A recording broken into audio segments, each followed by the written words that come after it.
आपने प्रश्न किया कि जाप करने वाली माला को गले में धारण कर सकते हैं क्या?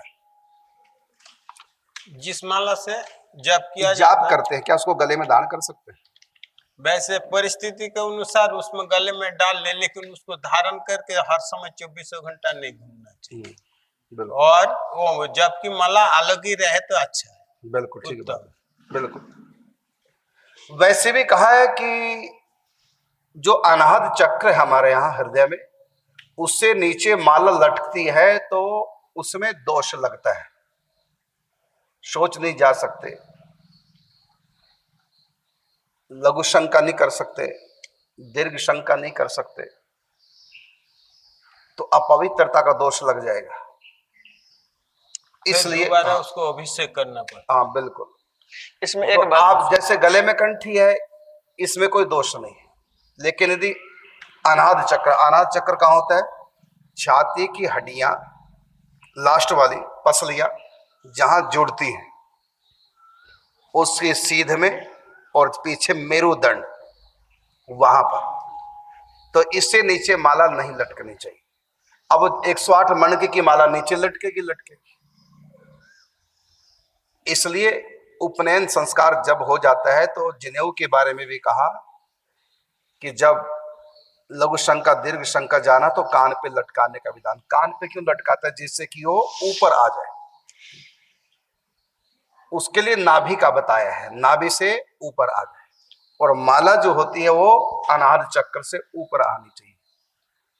और कंठी, इसको बोलता है कंठी, जो पहनते हैं गुरु प्रदत्त संप्रदाय की कंठी होती है, माला नहीं होती, यह है कंठी। और हृदय तक जो लटकती है उसको बोलते हैं माला। और जो और नीचे तक लटकती है नाभि तक, वो वैजयंती माला से श्रृंगार की माला, अनेक प्रकार की माला है। और जो घुटनों तक लटकती है उसको कहेंगे वन माला। और जो जंघाओं तक लटकती है उसको कहेंगे जय माला या वर माला। तो संप्रदाय की होती है कंठी, माला नहीं होती, लटकने वाली को माला कहते हैं। और जो कंठ में, कंठ दरअसल कहते किसको है? हमारा गले के नीचे यहां पर एक गड्ढा होता है, उस गड्ढे को ही कंठ बोलते हैं। यहीं पर वो होता है जहां से आवाज निकलती है, आकार की आवाज निकलती है। फिर तालु दंत आदि के द्वारा, जिह्वा के द्वारा उसको फिर अनेक रूप दिए जाते हैं। भीतर से जो हम बोलते हैं तो आ की ही ध्वनि निकलती है, कंठ में जब टकराएगी आ की ही ध्वनि टकराएगी, तो इसलिए उसको कंठ कहते इसका कंठ कितना सुरीला है, तो वो कंठ यही होता है। तो कंठ से जो टच करे वो कंठी, हृदय से जो टच करे वो माला होती है।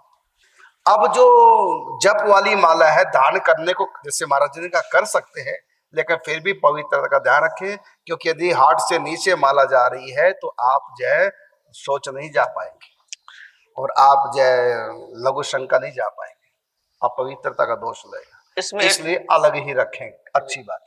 इसमें एक बात और है श्री, एक तो जो जप की जो माला है इसको भजन का धन कहा गया है। एक तो कहा गया भजन को जितना हो सके गुप्त रखो। तो हम जितना भजन करते हैं इसमें भजन की शक्ति जो है इसमें सब मिलती जाती है, जुड़ती जाती है। और उसको भजन की माला को कभी दिखाने के लिए नहीं कहा गया, इसीलिए इसको हम पर्दे में करते हैं। तो यदि आप उसको भजन की माला को बाहर दिखा के सबको पहन रहे हैं तो उससे आपकी जो भजन करने की जो शक्ति है वो छीन हो सकती है। सबसे बढ़िया है माला झोली में माला रखो, बस बस सबसे उत्तम है।